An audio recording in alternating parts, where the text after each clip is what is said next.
del mercado, vamos a saludar ya a Alejandro Wong, es analista y CEO de Audiomercados. Muy buenas tardes, Alejandro. Muy buenas tardes, Carlota, ¿cómo estás?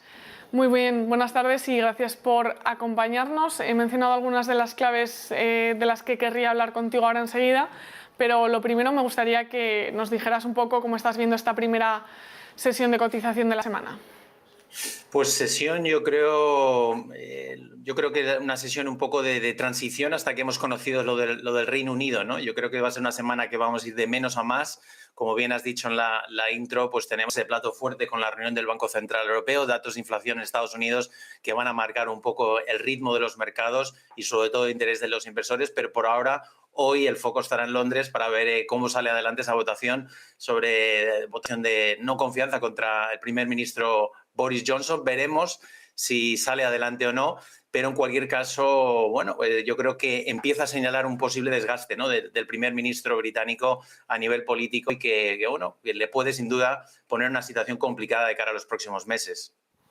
¿Hasta qué punto crees que puede impactar esa situación en el mercado? Está claro que estamos pendientes de la votación, pero ya lo que es seguro es que por lo menos tiene 54 compañeros, miembros de su partido, que lo que pretenden es retirarle del poder, o sea que si, pese a que siga adelante o no, ya se encuentra con esa oposición, como dices, es algo que va a debilitar su gobierno.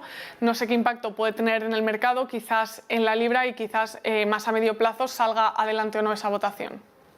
Pues por ahora yo creo que es un impacto muy limitado. Yo creo que el mercado descuenta que hoy va a ser complicado que pueda salir adelante y que por lo tanto tenga que renunciar como primer ministro, ¿no? Yo creo que eso sí que el mercado sí que está reflejando que lo que hablaba antes, ¿no? Quizás ese desgaste político pues vaya a ser algo que en los próximos meses vaya ganando más y más probabilidades. Lo vimos con Theresa May, la anterior primera ministra, le ocurrió algo muy parecido con las negociaciones del Brexit, tuvo que someterse a una votación interna de confianza, lo sacó adelante, pero luego prácticamente al cabo de unos meses pues tuvo que presentar su dimisión, ¿no? Así que la figura política de Boris Johnson pues parece que está ganando cada vez menos adeptos, sobre todo a nivel interno. Y bueno, yo creo que también el único punto a favor o que le puede ayudar es que hay muchos focos geopolíticos como la situación de Ucrania, también la negociación del protocolo de Irlanda del Norte sobre el Brexit, pues que va a ser difícil, ¿no? Tampoco hay una persona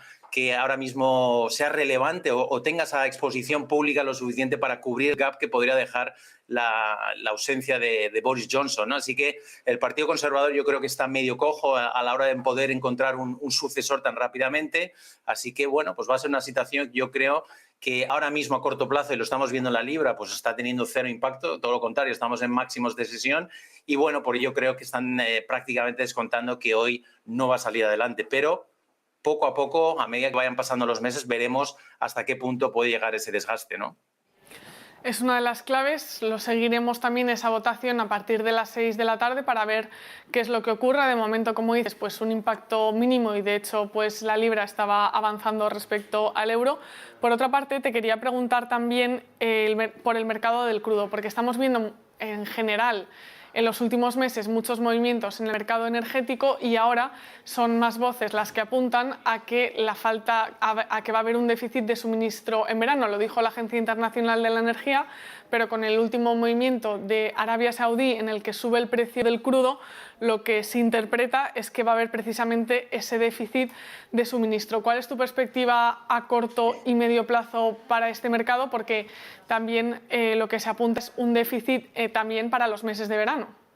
Sí, efectivamente el carácter estacional es muy importante, ¿no? Va a aumentar la demanda, está suponiendo también un aumento por la situación de China, la normalización y la reapertura tras los confinamientos, pero también están ocurriendo varias noticias casi de manera paralela que son muy interesantes a tener en cuenta. Por un lado, lo que apuntaba, Saudi Aramco, la petrolera estatal de Arabia Saudí, subiendo los precios de venta de sus exportaciones de cara al mes de julio, a excepción del mercado norteamericano, que también es un dato curioso. También Estados Unidos ha permitido a la petrolera española Repsol y a la italiana Eni a empezar a exportar petróleo de Venezuela, que hasta ahora pues estaba bajo sanciones internacionales, como bien sabemos, y sobre todo lo que quiere con ello es poder ayudar a aliviar, a cubrir ese gap de déficit por la falta de petróleo, en este caso, que proceda de Rusia, ¿no? Entonces, y también la compañía, en este caso Vitol, apuntando a que Estados Unidos está explorando la posibilidad de permitir también que el petróleo de Irán pueda empezar a exportarse al mercado internacional. Así que hay muchos esfuerzos diplomáticos por detrás que lo que quieren es, sobre todo, ayudar a cubrir esa falta de déficit que pueda haber en el mercado petrolero. Mientras tanto, el petróleo lo estamos viendo cómo se está acercando a los máximos anuales. Hemos tocado prácticamente los $120. A nivel técnico, sí que es verdad que estamos viendo aquí ya un posible tope en el precio.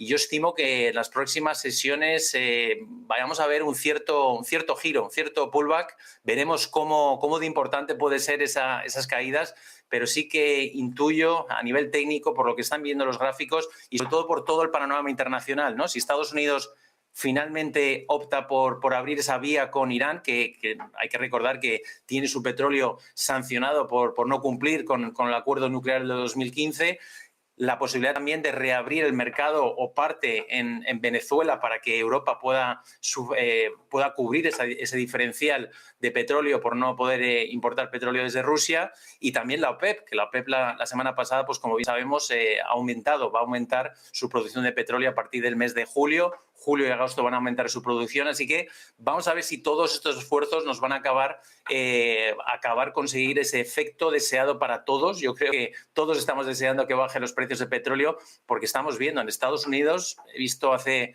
pocas horas, en el estado de California está alcanzando los $10 por galón, que es una auténtica barbaridad. Lo estamos viendo en Europa, en España, por supuesto, pero muy llamativo el caso de Estados Unidos, que alcance ese récord en el estado de California de los $10, ¿no? Así que algo a tener en cuenta, y a nivel técnico buscaría un posible pullback importante. Ya estamos tocando ese posible techo sin alcanzar los máximos del año, que a partir de los 120 se convierta en una cierta resistencia y podamos ver a lo largo de las próximas sesiones, semanas, incluso un posible pullback hacia la zona de los $110.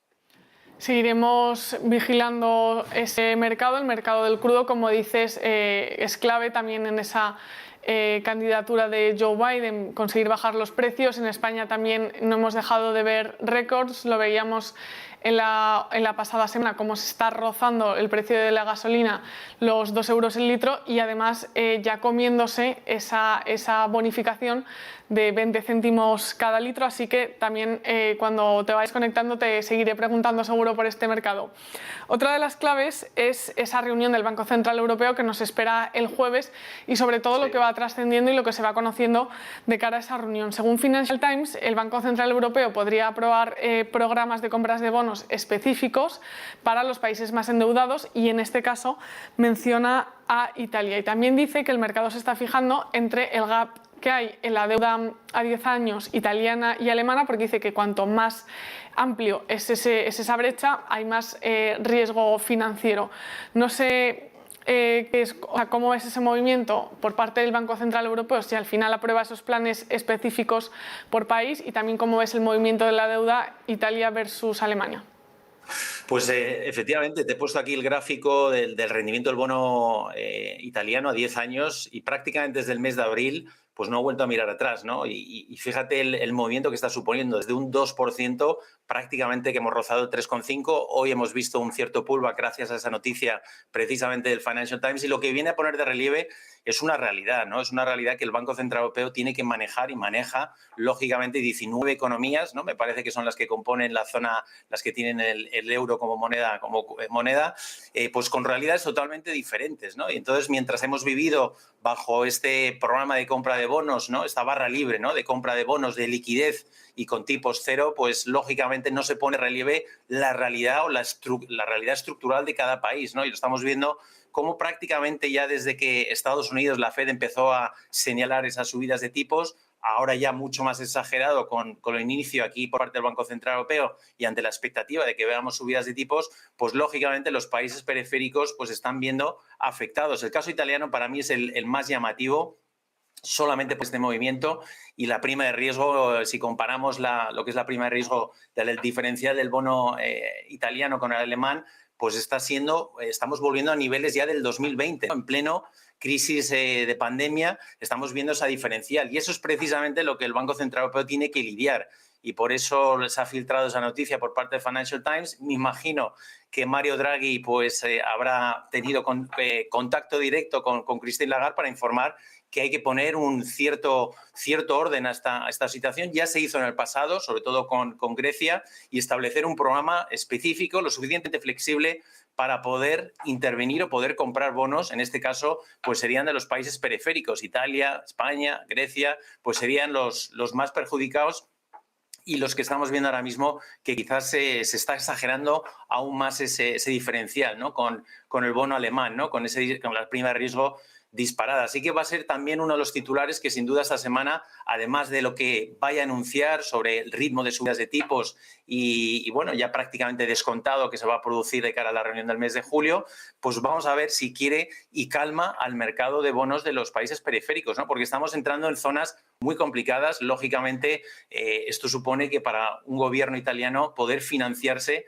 pues ahora lo tiene muchísimo más caro que lo que tenía prácticamente hace 2 meses escasamente, ¿no? Entonces, ese diferencial ya lo apuntaban muchos miembros del Banco Central Europeo.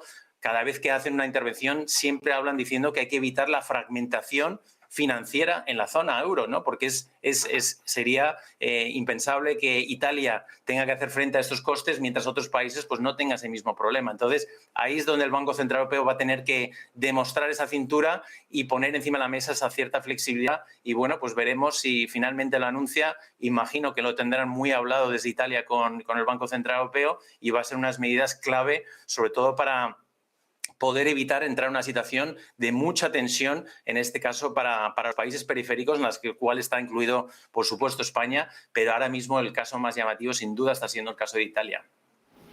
Alejandro Wong, analista y CEO de Audiomercados, muchas gracias por este repaso y por este vistazo al mercado y ayudarnos a entender no solo la sesión, sino lo que nos queda también por delante esta semana, que como dices, puede que vaya de menos a más. Muchas gracias, que tengas buena tarde y buen negocio.